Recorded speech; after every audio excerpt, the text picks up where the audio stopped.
નમસ્કાર મિત્રો, પ્રકરણ નંબર 3 ની અંદર આપણે તત્વોના ગુણધર્મોમાં જોવા મળતી આવર્તનીયતા એના અંગે ચર્ચા ચાલુ હતી. છેલ્લે આપણે આયનીકરણ એન્થાલ્પીના સંદર્ભમાં ચર્ચા કરેલી હતી. હવે ત્યાર પછી આજે આપણે ઇલેક્ટ્રોન પ્રાપ્તિ એન્થાલ્પી એટલે કે ઇલેક્ટ્રોન ગેઇન એન્થાલ્પી, ઇલેક્ટ્રોન પ્રાપ્તિ એન્થાલ્પી જેને આપણે delta EGH electron gain enthalpy તરીકે પણ ઓળખીએ છીએ. મિત્રો, સામાન્ય રીતે ઇલેક્ટ્રોન ગેઇન એન્થાલ્પી શું છે તો તમે જાણો છો એ પ્રમાણે કે કોઈ પણ તટસ્થ વાયુરૂપ ઘટક એમાં એક ઇલેક્ટ્રોન ઉમેરવાથી એ વાયુરૂપ તટસ્થ ઘટક જે છે પરમાણુ એનું રૂપાંતરણ ઋણ આયનમાં થાય. આ દરમિયાન ઉત્પન્ન થતી જે કંઈ પણ ઉર્જા છે એટલે આ પ્રક્રિયા ઉષ્મા જેને કહીએ એ ડેલ્ટા H બરાબર શું લખી શકાય? Delta EGH. સામાન્ય રીતે શબ્દ બરોબર સમજો. સામાન્ય રીતે ઇલેક્ટ્રોન પ્રાપ્તિ એન્થાલ્પી જેને આપણે ડેલ્ટા EGH કહીએ છીએ તે ઋણ મૂલ્ય ધરાવે. કેવું મૂલ્ય ધરાવે? ઋણ મૂલ્ય ધરાવે છે. એટલે સામાન્ય રીતે આ ઇલેક્ટ્રોન પ્રાપ્તિ એન્થાલ્પી નેગેટિવ હોય. કેવી હોય? નેગેટિવ હોય. એનો અર્થ એવો થાય કે જો ડેલ્ટા EGH નું મૂલ્ય ઋણ હોય તો આપેલ પ્રક્રિયા ઉષ્માક્ષેપક હોય. એટલે કે જ્યારે પણ પરમાણુ ઇલેક્ટ્રોન ગ્રહણ કરે, ઇલેક્ટ્રોન પ્રાપ્ત કરે ત્યારે એટલી ઉર્જા આકર્ષણ બળના કારણે થઈને ઉત્પન્ન થાય. મિત્રો યાદ કરો, આપણે આયનીકરણ માટે થઈને ઉર્જા આપવી પડતી હતી. બરાબર છે? તમને કોઈ પૂછે કે આ X જે છે એમાંથી આપણે X પ્લસ અને ઇલેક્ટ્રોન ઉત્પન્ન કરીએ ત્યારે ડેલ્ટા IH જે કહીએ છીએ એનું મૂલ્ય +50 હોય તો X plus 1 electron tends to X. બરાબર છે? અહીંયા આને ઇલેક્ટ્રોન ગ્રહણ કરેલો છે. બરાબર છે? તો આના સંજોગોની અંદર અથવા તો બીજી રીતે આપણે કહેવા જઈએ કે આ જ ઘટક જે છે એના માટે ડેલ્ટા IH ની જગ્યાએ ડેલ્ટા EGH નું મૂલ્ય કેટલું હોય તો -50 જે છે એ મૂલ્ય ગણી શકાય. તો મિત્રો અહીંયા ધ્યાનમાં રાખજો કે આપણે આયનીકરણ દરમિયાન ઇલેક્ટ્રોનને દૂર કરવો હતો એટલે એટલી ઉર્જા આપવી પડતી હતી. જ્યારે અહીંયા ઇલેક્ટ્રોન ઉમેરવાનો છે એટલે કે ઉર્જા ઉત્પન્ન થશે કેમ કે આકર્ષણ બળની ઘટના છે. ખરેખર તમે જુઓ તો થર્મોડાયનેમિક્સની અંદર બે એવી ઘટનાઓ જોવા મળે જેમાં બંધ તોડવાની વાત આવે અને બંધ બનાવવાની વાત આવે. બંધ તોડવા માટે ઉર્જા આપવી પડે. બંધ નિર્માણ દરમિયાન હંમેશા ઉર્જા ઉત્પન્ન થાય જેને આપણે ઉષ્માક્ષેપક કહીએ છીએ. શું કહીએ છીએ? ઉષ્માક્ષેપક. એટલે સામાન્ય રીતે શબ્દ બોલીએ છીએ, બધા માટે આ વસ્તુ લાગુ ન પડે પણ ઇન જનરલ તમે જોવા જાવ તો ઇલેક્ટ્રોન પ્રાપ્તિ એન્થાલ્પી ઋણ હોય. અને જેમ વધુ ઋણ, જેમ ઇલેક્ટ્રોન પ્રાપ્તિ એન્થાલ્પી નું મૂલ્ય વધુ ઋણ મળે તેમ તે પરમાણુ ઇલેક્ટ્રોન સરળતાથી મેળવી શકે અથવા ઋણ આયન સરળતાથી બનાવે. તો મિત્રો આ એનો એક સામાન્ય કોન્સેપ્ટ થયો જેનો તમને બધાને ખ્યાલ જ છે. બરાબર છે કે ભાઈ ઇલેક્ટ્રોન પ્રાપ્તિ એન્થાલ્પી, જે ઇલેક્ટ્રોન પ્રાપ્તિ એન્થાલ્પીમાં તમે જાણો છો એ જ પ્રમાણે કે ભાઈ ઇલેક્ટ્રોન પ્રાપ્ત કરવા દરમિયાન જે કંઈ પણ ઉર્જાનો ફેરફાર થાય છે જેને આપણે ઇલેક્ટ્રોન પ્રાપ્તિ એન્થાલ્પી તરીકે ઓળખીએ છીએ. ખ્યાલ આવ્યો મિત્રો? હવે આ ઇલેક્ટ્રોન પ્રાપ્તિ એન્થાલ્પીમાં સામાન્ય રીતે આપણે કીધું કે ભાઈ એનું મૂલ્ય જે છે એ કેવું જોવા મળે, તો કે ભાઈ ઋણ જોવા મળે. તો હેલોજન ઘટકો, કયા ઘટકો? હેલોજન, એટલે કે આ ફ્લોરિન છે, ક્લોરિન છે, બ્રોમિન છે, આયોડિન છે, એસ્ટેસ્ટાઇન છે, આ સામાન્ય રીતે આ હેલોજન તત્વો જે છે તેની ડેલ્ટા EgH ના મૂલ્યો પ્રમાણમાં વધુ ઋણ છે. બરાબર છે.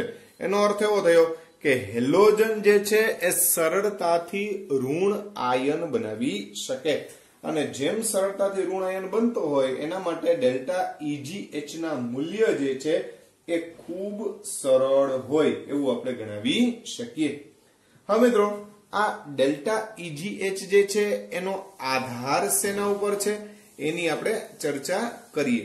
તો તમે જાણો છો એ પ્રમાણે કે એને અસર કરતા પરિબળો વિશે વાત કરીએ. અસર કરતા પરિબળો.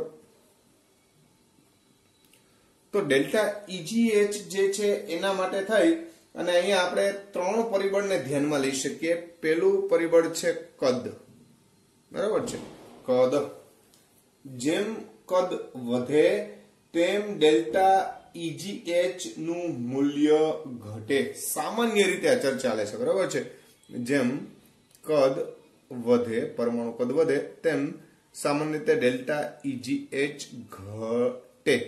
એટલે સામાન્ય રીતે સમૂહમાં તમે ઉપરથી નીચે જેમ જશો એમ કદ મોટું થવાના કારણે અસરકારકતા એટલે કેન્દ્રીય ધન વીજભારની અસરકારકતા ઘટી જાય. બરાબર છે. એટલે જેમ કદ મોટું થાય એમ કેન્દ્રથી ઇલેક્ટ્રોન દૂર જાય તો કેન્દ્ર નવા દાખલ થનાર ઇલેક્ટ્રોનને સરળતાથી આકર્ષી શકે નહીં. માટે ડેલ્ટા EgH નું મૂલ્ય આપણે કીધું ઘટે છે. બીજી વાત કે અસરકારક કેન્દ્રીય વીજભાર અથવા શબ્દ આપણે વાપરીએ કે ભાઈ કેન્દ્રીય વીજભાર. તો મિત્રો તમને ખબર છે કે જેમ કેન્દ્રીય વીજભાર વધે, જેમ કેન્દ્રીય વીજભાર વધે એમ ડેલ્ટા EgH વધુ ઋણ મળે. બરાબર છે. એટલે સામાન્ય રીતે વધે.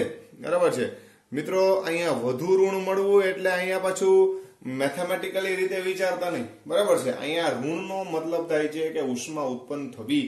એનો મતલબ એમ થાય વધારેમાં વધારે ઉષ્મા ઉત્પન્ન થાય. જેમ કેન્દ્રીય ધન વીજભાર વધે તો મિત્રો તમને ખબર છે કે આવર્તમાં સામાન્ય રીતે તમે ડાબી બાજુથી જમણી બાજુ જતા હોય, ડાબી બાજુથી જમણી બાજુ તરફ જાઓ આવર્તમાં. બરાબર છે. એમ કેન્દ્રીય ધન વીજભારમાં શું થતો હોય? વધારો થતો હોય. જેના કારણે થાય અને શું થતું હોય તો કે ભાઈ ડેલ્ટા EgH નું મૂલ્ય વધતું હોય. બરાબર છે. ત્યાર પછીના સંદર્ભમાં વાત કરવા જઈએ તો ઇલેક્ટ્રોન રચના. ઇલેક્ટ્રોન રચના. તો મિત્રો સામાન્ય બધા ગુણધર્મો ઇલેક્ટ્રોન રચના ઉપર તો આધાર રાખતા જ હોય, પણ અહીંયા ઇલેક્ટ્રોન રચનાના સંદર્ભમાં એટલે થોડીક બીજી રીતે વાત કરીએ છીએ. જેમ કે સંપૂર્ણ ભરાયેલ અથવા અર્ધપૂર્ણ ભરાયેલ ઘટકો ની ઇલેક્ટ્રોન પ્રાપ્તિ એન્થાલ્પી ખૂબ ઓછી હોય. સામાન્ય રીતે પોઝિટિવ હોય. મિત્રો આ પોઝિટિવ હોવી અહીંયા સારી બાબત છે નહીં. બરાબર છે. આ કોરોના પોઝિટિવ જેવું થાય છે. બરાબર છે. એટલે ધ્યાન રાખજો કે અમુક બાબતે પોઝિટિવ હોવું એ બહુ સારી બાબત છે નહીં. તો સંપૂર્ણ ભરાઈ જાય અથવા અર્ધપૂર્ણ ભરાયેલી ઘટકો જે છે એના માટે થઈને ઇલેક્ટ્રોન રચનાના સંદર્ભમાં વિચારવા જાવ તો ઇલેક્ટ્રોન પ્રાપ્તિ એન્થાલ્પી જે છે એ પ્રમાણમાં ખૂબ ઓછી હોય. એટલે કે નેગેટિવ ન મળે, ત્યાં પોઝિટિવ મળે. દાખલા તરીકે આપણે વાત કરવા જાય તો નાઇટ્રોજનનો પરમાણુ ક્રમાંક 7 છે. એટલે 1s2 2s2 2px1 2py1 અને 2pz1. તો મિત્રો તમે જાણો છો કે આ અર્ધપૂર્ણ કહેવાય, કેમ કે P માં ટોટલ 6 ઇલેક્ટ્રોન સમાય, એ પૈકી 3 ભરાયેલા છે. તો આવી અર્ધપૂર્ણ ભરાયેલી કક્ષકના સંદર્ભમાં વિચારવા જાવ તો નાઇટ્રોજન જે છે એની ઇલેક્ટ્રોન પ્રાપ્તિ એન્થાલ્પી એટલે એનું ડેલ્ટા EgH જે છે એનું મૂલ્ય પોઝિટિવ છે. કેવું છે? પોઝિટિવ. આવી જ રીતના બેરેલિયમ છે, મેગ્નેશિયમ છે, પછી તમામ નિષ્ક્રિય વાયુની વાત કરવા જાવ મિત્રો, તમને ખબર છે કે બેરેલિયમ એટલે પરમાણુ ક્રમાંક 4 એટલે 1s2 અને 2s2, તો ભાઈ આ પૂર્ણ ભરાયેલી કહેવાય. મેગ્નેશિયમમાં 2s2 આવે એટલે પૂર્ણ ભરાયેલી છે. પછી નિષ્ક્રિય વાયુઓના સંદર્ભમાં તમને ખબર છે કે ભાઈ હિલિયમ છે, નિયોન છે, આર્ગોન છે, બરાબર છે. Helium, neon, argon, krypton, xenon, radon આ તમામે તમામ બરાબર છે. આ તમામની જે કંઈ પણ ડેલ્ટા EgH છે એ પોઝિટિવ છે. કેવી છે? પોઝિટિવ. બરાબર છે. આ સારી બાબત કહેવાય ને. આનો અર્થ એવો થયો કે આવા ઘટકો સામાન્ય રીતે ઇલેક્ટ્રોન પ્રાપ્ત કરવા સક્ષમ નથી, અથવા તો એ સ્થાયી ઘટકો બનાવી શકતા નથી, અથવા સ્થાયી ઋણ આયન ન બનાવી શકે. એટલા માટે થઈ અને એના ડેલ્ટા EgH ની વેલ્યુ જે છે એ પ્રમાણમાં પોઝિટિવ છે. કેવી છે? પોઝિટિવ છે. તો આ એટલા પરિબળ જે છે એને આપણે ધ્યાનમાં લેવાના. બીજી વાત મિત્રો, જેમ આપણે પ્રથમ આયનીકરણની વાત કરીએ છીએ એ જ રીતના પ્રથમ અને દ્વિતીય ઇલેક્ટ્રોન પ્રાપ્તિ એન્થાલ્પીના સંદર્ભમાં પણ આપણે ચર્ચા કરવી જોઈએ. તો ખાસ ધ્યાન લેવા જેવી બાબત બરાબર છે કે સામાન્ય રીતે આપણે કીધું એ પ્રમાણે કે ડેલ્ટા EgH નેગેટિવ હોય, બરાબર છે. પરંતુ દ્વિતીય ડેલ્ટા EgH એટલે આ પ્રથમ વાત થાય. આ ડેલ્ટા EgH2 નો વિચાર કરવા જાઓ તો એ તમને પોઝિટિવ મળે, બરાબર છે. દાખલા તરીકે ઓક્સિજન, તમે જાણો જ છો મિત્રો કે ઓક્સિજન જે છે એ સામાન્ય રીતે એક ઇલેક્ટ્રોન પ્રાપ્ત કરે એટલે O-1 બનાવે, બરાબર છે. હવે આ O-1 બની ગયા પછી ફરીથી પાછો એક ઇલેક્ટ્રોન આપીએ એટલે O-2 બને. તો મિત્રો અહીંયા ડેલ્ટા EgH એટલે ઇલેક્ટ્રોન પ્રાપ્તિ એન્થાલ્પી નું મૂલ્ય જે છે એ આપણને નેગેટિવ મળે છે. 141 કિલોજૂલ પ્રતિ મોલ પર મોલ જ હંમેશા ગણવામાં આવે. સામાન્ય ઇલેક્ટ્રોન વોલ્ટમાં પણ ગણી શકાય, પણ જનરલી આપણે દાખલાકીય કમ્પેરિઝન માટે કિલોજૂલ પ્રતિ મોલમાં દર્શાવીએ છીએ. 141 કિલોજૂલ પ્રતિ મોલ. હવે મિત્રો આ એક ઇલેક્ટ્રોન દાખલ થઈ ગયા બાદની વાત કરવા જાય મિત્રો, ધ્યાન રાખજો. ઓક્સિજનમાં એક ઇલેક્ટ્રોન દાખલ થઈ ગયો એટલે O-1 બની ગયા પછી જ્યારે O-2 બનવાનો હોય ત્યારે ડેલ્ટા EgH જે છે એ ઈઝી નથી રહેતું હવે, બરાબર છે. પરંતુ એને આપણે ધરાળથી એટલે કે પરાયણે ટૂંકમાં ઇલેક્ટ્રોન દાખલ કરતા હોય ને એટલી જાજી આપણે ઉર્જા દેવી પડે, અને એ મૂલ્ય નાનું સૂનું નથી. કેટલું છે? 780 કિલોજૂલ જેટલું છે, બરાબર છે. 780 કિલોજૂલ પ્રતિ મોલ. વિચાર કરો મિત્રો. તો અહીંયા તમે જોઈ શકો છો કે પ્રથમ ઇલેક્ટ્રોન દાખલ થયા બાદ બીજા ઇલેક્ટ્રોનમાં શું થાય. તો મિત્રો ઓક્સિજનનો પરમાણુ ક્રમાંક 8 છે, બરાબર છે. એટલે પ્રોટોન 8 હોય, ઇલેક્ટ્રોન પણ 8 હોય. જેવું તમે એક ઇલેક્ટ્રોન એડ કરો છો એટલે પ્રોટોન તો 8 ના 8 જ છે, પણ ઇલેક્ટ્રોન જે છે એ હવે થઈ ગયા 9. ઇલેક્ટ્રોન નો વીજભાર જે છે એ ઋણ હોય એટલે ઇલેક્ટ્રોન રિપલ્સન જેને કહેવાય, જેને આપણે અપાકર્ષણ કહીએ છીએ. અપાકર્ષણ જે છે એ વધે. હવે મિત્રો જો અંદરો અંદર જ અપાકર્ષણ બળ હોય તો આવા સંજોગોમાં આ કેન્દ્ર જે છે એ નવા દાખલ થનાર ઇલેક્ટ્રોનને આકર્ષવા માટે સક્ષમ હોવો જોઈએ, એના કરતા ઓછો છે. કેમ કે પ્રોટોન તો 8 જ છે, પણ અંદરો અંદરનું અપાકર્ષણ બળ વધી ગયું. એટલા માટે થઈ આ અપાકર્ષણ બળની વિરુદ્ધ જઈને આપણે કામ કરવું પડે, માટે અહીંયા ઉર્જા આપવી પડે છે. આ ખાસ ધ્યાનમાં રાખજો. એટલે યાદ રાખજો, O માંથી O- બનાવવો ઈઝી છે, બરાબર છે. પણ O-2 જે છે એ દરમિયાન તમારે 780 કિલો જૂલ જેટલી ઉર્જા એડ કરવી પડે.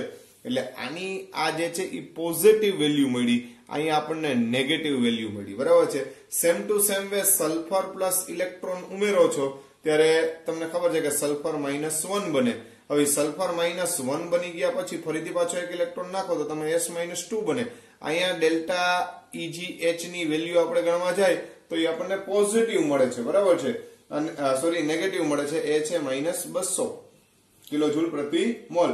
જ્યારે તમે અહીંયા એડ કરવા જશો તો 590 જેટલી તમારે એડ કરવી પડે, બરાબર.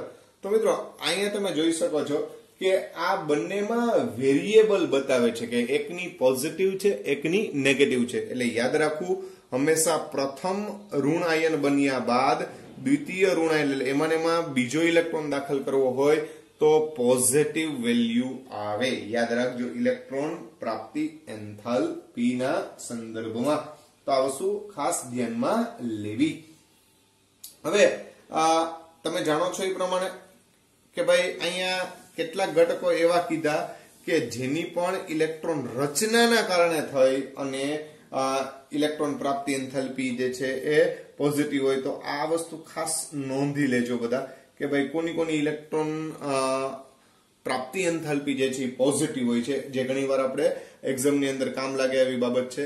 તો ખાસ કરીને બેરિલિયમ છે, મેગ્નેશિયમ છે. બેરિલિયમ મેગ્નેશિયમ બંને સમૂહ નંબર 2, સમૂહ નંબર 2.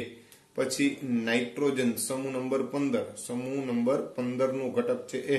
અને નિષ્ક્રિય વાયુ તમામ એટલે સમૂહ 18 સમગ્ર.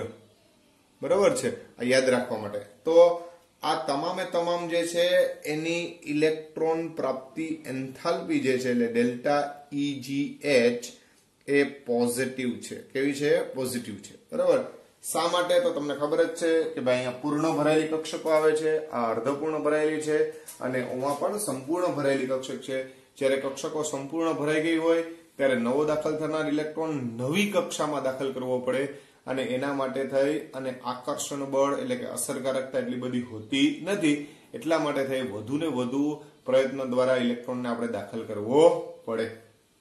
બીજી વાત કે હેલોજન ઘટકો એવા છે, હેલોજન તત્વ સૌથી વધુ ડેલ્ટા EGH નેગેટિવ મૂલ્ય ધરાવે. એટલે હેલોજન માટે આ સૌથી સરળ છે, યાદ રાખજો મિત્રો. બરાબર છે. બીજી એક આપણે ડેલ્ટા IH ની વાત કરી હતી. તો ડેલ્ટા IH સૌથી ઓછું પ્રથમ સમૂહ માટે છે. પ્રથમ સમૂહ જે છે એની ડેલ્ટા H સૌથી ઓછી અને હેલોજન ની ડેલ્ટા EGH સૌથી વધુ. મિત્રો જેની ડેલ્ટા IH સૌથી ઓછી હોય અને જેની ડેલ્ટા EGH સૌથી વધુ હોય એનું કોમ્બિનેશન હંમેશા શક્ય બને. દાખલા તરીકે તમે આપણે NaCl છે, NaBr છે અથવા KCl છે, KBr છે, આવા તત્વો વધારે પ્રમાણમાં આપણને જોવા મળે. કેમ કે ડેલ્ટા H સૌથી ઓછો હોય એમ સરળતાથી ઇલેક્ટ્રોન મુક્ત કરી શકાય અને ડેલ્ટા EGH જેનો સૌથી વધુ હોય એટલે વધારેમાં વધારે નેગેટિવ હોય એ સરળતાથી ઇલેક્ટ્રોન એક્સેપ્ટ કરે એટલે આ ઋણાયન બનવા માટે સક્ષમ છે, આ ધનાયન બનવા માટે સક્ષમ છે. તો એમના વચ્ચે કુલંબિક આકર્ષણ બળ અથવા આયોનિક બળ જે છે એ સરળતાથી આપણે દર્શાવી શકીએ. એટલે આ વસ્તુ એક ખાસ ધ્યાનમાં રાખજો. એટલે હેલોજન તત્વ સૌથી વધુ ડેલ્ટા EGH ના મૂલ્ય એટલે કે નેગેટિવ મૂલ્ય ધરાવે છે. હવે અહીંયા ખાસ કરીને એક અપવાદ જે છે એ તમને કદાચ ખ્યાલ જ હશે, પણ છતાં પણ આ ખાસ ધ્યાનમાં રાખવા જેવી. સામાન્ય રીતે આવર્તમાં ડાબાથી જબા જતા એટલે જમણી બાજુ જતા ઇલેક્ટ્રોન પ્રાપ્તિ એન્થાલ્પી વધે.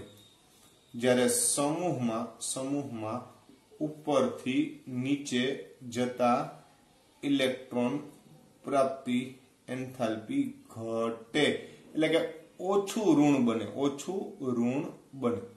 આ સિમ્પલ રૂલ છે ભાઈ. બધી જગ્યાએ બધા નિયમ નથી, આમાં ઘણા બધા અપવાદ હોય છે. બરાબર છે, પણ ખાસ ધ્યાનમાં રાખજો. તો આવર્તમાં આપણે કીધું પ્રમાણે ડાબીથી જમણી બાજુ જતા ઇલેક્ટ્રોન પ્રાપ્તિ એન્થાલ્પી શું થાય? વધે. જ્યારે સમૂહમાં ઉપરથી નીચે તરફ જતા ઇલેક્ટ્રોન પ્રાપ્તિ એન્થાલ્પી ઘટે. એટલે અહીંયા આપણે હેલોજન માટે વાત કરવા જઈએ. કોના માટે વાત કરવા જઈએ? હેલોજન. તો તમે જાણો છો એ પ્રમાણે કે ભાઈ ફ્લોરિન, પછી ક્લોરિન, પછી બ્રોમિન, પછી આયોડિન અને પછી એટીલ એસ્ટેસ્ટેન ઉપરથી નીચે તરફ આવ્યા એમ ડેલ્ટા EGH ઘટે. આ સામાન્ય વલણ થયું. પણ મિત્રો જ્યારે તમે આ બંનેની કમ્પેરિઝન કરવા જાઓ તો ફ્લોરિન કરતા ક્લોરીનની ઘટવાની જગ્યાએ વધે છે, એટલે કે વધુ ઋણ મળે છે, બરાબર છે, સમજાય વસ્તુ? એટલે ડેલ્ટા EgH ઓફ ફ્લોરિન, બરાબર છે, એના કરતા delta EgH of chlorine is greater, બરાબર છે. એટલે ટૂંકમાં ક્લોરીનની વધુ છે ફ્લોરિન કરતા. શા માટે? તો એનો બહુ સિમ્પલ જવાબ છે મિત્રો કે ફ્લોરિન જે છે એના માટે ઇલેક્ટ્રોન રચનાના સંદર્ભમાં તમે વિચારવા જાઓ તો 1s2 2s2 2p5 અને ક્લોરીન માટે ક્લોરીન જે છે એનો પરમાણુ ક્રમાંક 17 છે, એટલે 1s2 2s2 2p6 પછી 3s2 અને 3p5. એટલે મિત્રો અહીંયા નવો દાખલ થનાર ઇલેક્ટ્રોન 2p માં જશે, એક ઇલેક્ટ્રોન ત્યાં દાખલ થાય, આમાં 3p માં ઇલેક્ટ્રોન દાખલ થાય, કેમ કે ક્લોરીન માઇનસ બનવા માટે બાહ્યતમ કક્ષા 3p હોય, આમાં 2p હોય, તો સ્વાભાવિક વસ્તુ છે કે 2p નું કદ એના કરતા 3p નું કદ પ્રમાણમાં કેવું હોય? મોટું હોય, સ્વાભાવિક વસ્તુ છે. તો કદના સંદર્ભમાં વિચારવા જાવ તો આમાં જે અપાકર્ષણ બળ થાય એના કરતા અહીંયા અપાકર્ષણ બળ ઘટી જાય, કેમ કે ઓછી જગ્યામાં વધુ ઇલેક્ટ્રોન સમાય, જ્યારે અહીંયા વધુ જગ્યામાં વધુ ઇલેક્ટ્રોન સમાડવાના છે. કહેવાનો મતલબ એમ છે કે 5 ઇલેક્ટ્રોન તો હતા, એક આવ્યો એટલે 6 ઇલેક્ટ્રોન થયા. આ 6 ઇલેક્ટ્રોન અહીંયા જેટલી જગ્યામાં છે એના કરતા અહીંયા વધુ જગ્યામાં છે. સ્વાભાવિક છે કે તમે નાની બેન્ચની અંદર બેઠા હોય તો એકબીજાને હાથ વાગી જાય કે પગ વાગી જાય એટલે અપાકર્ષણ વધી જાય, સમજાય વસ્તુ? પણ જો તમે મોટી પોળી બેન્ચની અંદર બેઠા હો તો એટલા જ વ્યક્તિઓ મોટી બેન્ચમાં બેસે તો સ્વાભાવિક છે કે પ્રમાણમાં ઓછું ઘર્ષણ થાય, એટલે કે આપણે એકબીજાને નડતરરૂપ ન થાય, એવું કહેવાનો મતલબ છે. તો અહીંયા તમે જો કે જેમ જગ્યા પ્રમાણમાં વધે એમ અપાકર્ષણ મૂલ્ય ઘટે, અને જો ઇલેક્ટ્રોન વચ્ચે અપાકર્ષણ ઘટી જાય તો સ્વાભાવિક છે કે સરળતાથી ઇલેક્ટ્રોન અંદર દાખલ થઈ શકે. જેટલો સરળતાથી ઇલેક્ટ્રોન દાખલ થાય એમ ડેલ્ટા EgH વધુ નેગેટિવ મળે, યાદ રાખજો, બરાબર છે. એનો અર્થ એવો થયો કે F-1 કરતા Cl-1 નું નિર્માણ સહેલું છે, બરાબર છે. એટલે જ મોટા ભાગની પ્રક્રિયાઓમાં આપણે F ને બહુ દાખલ નથી કરી શકતા. ખાસ કરીને ઓર્ગેનિકની પ્રક્રિયાઓ તમે જોશો તો એમાં Cl, Br, Ir સરળતાથી થતી હોય, જ્યારે ફ્લોરિન સાથે થોડી મુશ્કેલ થતી હોય, એટલે આ વસ્તુ ધ્યાનમાં રાખજો. તો ખાસ અપવાદમાં ધ્યાનમાં લેવા જેવી બાબત, સમૂહમાં ઉપરથી નીચે તરફ જતા ડેલ્ટા EgH વધુ નેગેટિવ ન બને પણ પ્રમાણમાં ઓછો નેગેટિવ બને, પણ ફ્લોરિન કરતા ક્લોરીન વધુ નેગેટિવ છે, એટલે એના પ્રાપ્તિ એન્થાલ્પીનું મૂલ્યની વાત છે. જો મિત્રો અહીંયા ઘણા બધા વિદ્યાર્થીઓ બહુ મોટા પાયે ભૂલ કરે છે કે ફ્લોરિન તો વધુ વિદ્યુત ઋણ છે. ભાઈ, આપણે વિદ્યુત ઋણતાની વાત નથી કરતા, આપણે ડેલ્ટા EgH એટલે ઇલેક્ટ્રોન પ્રાપ્તિ એન્થાલ્પીની વાત કરીએ છીએ. આ ઇલેક્ટ્રોન પ્રાપ્તિ એન્થાલ્પીમાં સૌથી વધુ નેગેટિવ ડેલ્ટા EgH ધરાવતો ઘટક ક્લોરીન છે, નહીં કે ફ્લોરિન. ખાસ નોંધી લેજો મિત્રો, બરાબર છે. આવી ભૂલ કરે છે, ક્લોરીનની જગ્યાએ ફ્લોરિન લખી આવે છે, એટલે આ ભૂલાય નહીં. હા, પણ ફ્લોરિન, ક્લોરીન, બ્રોમિન, આયોડિન અને એસ્ટેસ્ટાઇન એનો આખો ક્રમ જે છે એ પણ આપણે જોઈ લઈએ. 328 જેટલી, 349 જેટલી, 325 જેટલી, 295 જેટલી અને 270 જેટલી છે. આ તમને મૂલ્ય આપ્યા એટલે તમને યાદ રહે એના માટે છે. મૂલ્ય આપણે યાદ રાખવાનો હતો ને, કિલો જૂલ પ્રતિ મોલમાં છે, પણ ખબર પડે તો સૌથી પહેલો ક્રમ ક્લોરીન આવે, એનાથી ઓછી ફ્લોરિન આવે, પછી બ્રોમિન આવે, પછી આયોડિન આવે અને પછી એસ્ટેસ્ટાઇન આવે. ધ્યાનમાં રાખજો, બરાબર છે. તો આ વસ્તુ વેલ્યુ સાથે આપણે લખેલી છે એટલે તમને ખ્યાલ આવે કે ક્લોરીન ટોપ મોસ્ટમાં આવશે, પછી ફ્લોરિન, પછી ક્રમશઃ બ્રોમિન, આયોડિન, એસ્ટેસ્ટાઇન આવે છે. મિત્રો, જેવો અપવાદ આપણે હેલોજનમાં જોયો, આ જ પ્રકારનો અપવાદ આપણે ચાલ્કોજનમાં પણ જોવા મળે. કેમાં જોવા મળે? ચાલ્કોજનમાં. તો ચાલ્કોજન જે છે એના માટે વિચારવા જાવ તો ચાલ્કોજન એટલે ઓક્સિજન સમૂહ જે છે એને આપણે ચાલ્કોજન તરીકે ઓળખીએ છીએ. તો ઓક્સિજન સમૂહમાં પણ ઓક્સિજન કરતા સલ્ફરની ડેલ્ટા EGH વધુ છે. પણ મિત્રો અહીંયા આ એક તો છે જે બધાને ખ્યાલ છે, ઓકે બરાબર છે, પણ સાથે સાથે અહીંયા ઓક્સિજન, સલ્ફર, સેલેનિયમ, ટેલુરિયમ અને પોલોનિયમ, તો આ જે આખા સમૂહની વાત કરવા જાય તો -141, પછી -200, -195, -190 અને -174 આ એના બધાના મૂલ્યો આપ્યા છે, બરાબર છે. તો અહીંયા ભૂલ ન થઈ જાય, ધ્યાન રાખજો. ઓમાં શું હતું કે ક્લોરીન પછી સીધો ફ્લોરીન પછી બધા તત્વો આવતા હતા. આમાં આની સૌથી ઓછી રહેશે, યાદ રાખજો. એટલે જે ચાલ્કોજન જે છે એમાં ઓક્સિજનની વેલ્યુ સૌથી ઓછી ઋણ છે, એટલે એનો મતલબ એમ થયો કે ઓક્સિજન નેગેટિવ બને એના કરતા અન્ય ઘટકો જે છે એ વધારે સરળતાથી નેગેટિવ બની શકશે. એનું કદ નાનું હોવાનું રીઝન જે છે એ અતિ મહત્વનું છે, એટલે ખાસ ધ્યાનમાં રાખજો. તો સલ્ફર, સેલેનિયમ, ટેલુરિયમ, પોલોનિયમ અને સૌથી લાસ્ટમાં ઓક્સિજન આવશે. તો મિત્રો આવા ક્યારેક ક્રમ પૂછાય ને ત્યારે આપણે ખાસ કાળજી રાખવી જોઈએ. અને આ પ્રકરણમાંથી આપણે આ પ્રકારના ક્રમ આધારિત પ્રશ્નો જે છે એ જ વધારે પૂછાતા હોય છે, કેમ કે આ પાઠ આખો થિયોરિટિકલ છે, બરાબર, કોન્સેપ્ટ બેઝ છે, એટલે આ વસ્તુ ધ્યાનમાં રાખવી. તો ઉપરોક્ત તમામ ચર્ચાઓ જે છે એના પરથી કેટલીક નોંધ જે છે એ તમારે લખવા જેવી છે. એ નોંધ જે છે એની આપણે નોંધ કરી લઈએ, બરાબર છે. તો સૌથી વધારે જોવા જાવ તો આપણે કેટલીક નોંધ જે છે એમાં આપણે લખશું કે ક્લોરીન સૌથી વધુ ડેલ્ટા EGH એટલે કે ઋણ મૂલ્ય ધરાવે છે. સમગ્ર તત્વોમાંથી આખા બધા તત્વોમાં સૌથી વધુ ડેલ્ટા EGH કોઈની હોય તો એ કોની છે? તો કે ભાઈ ડેલ્ટા EGH સૌથી વધુ છે ક્લોરીનની, એટલે કે વધારેમાં વધારે ઋણ મૂલ્ય ધરાવે છે, એવું આપણે ધ્યાનમાં રાખવાનું, બરાબર છે. આ વસ્તુ ધ્યાનમાં રાખજો. બીજો એક અપવાદ જે છે એને પણ ધ્યાનમાં રાખજો. અપવાદ, બરાબર છે. આપણે શું બોલ્યા મિત્રો કે જેમ સમૂહમાં ઉપરથી જેમ નીચે જાય તેમ ડેલ્ટા EGH નું મૂલ્ય ઘટે, એટલે કે ઓછું ઋણ બને. પણ આખો સમૂહ નંબર 15 આમાં અપવાદ છે, બરાબર છે.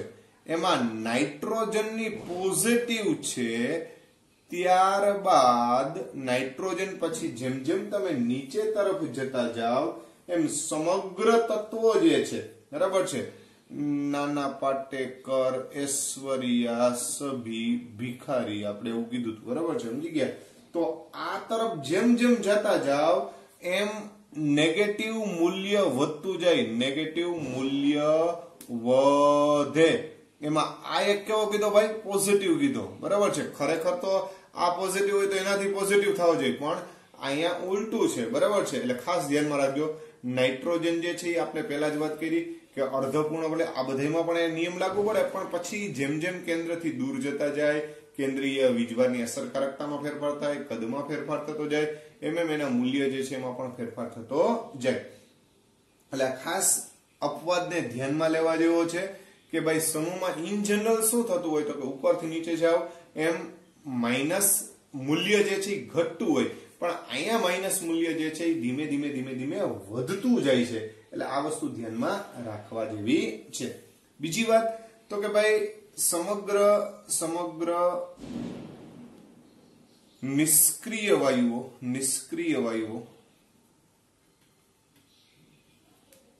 માટે ડેલ્ટા EGH નું મૂલ્ય હંમેશા પોઝિટિવ મળે. સમજાય છે મિત્રો? સમગ્ર નિષ્ક્રિય વાયુઓ જે છે તમામ, બરાબર છે, એના માટે થઈ અને મૂલ્ય કેવું રહેશે? પોઝિટિવ.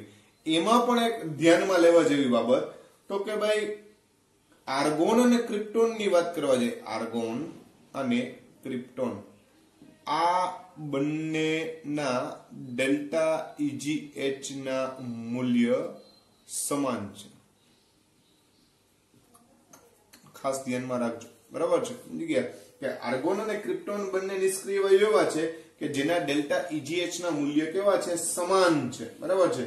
તો આ વસ્તુ ધ્યાનમાં રાખવી.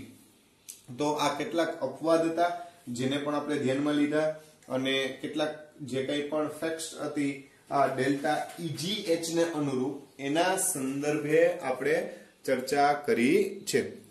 તો મિત્રો અહીંયા આપણો ઇલેક્ટ્રોન પ્રાપ્તિ એન્થાલ્પી જે છે એના સંદર્ભમાં આપણે ટોપિક પૂર્ણ કરીએ છીએ.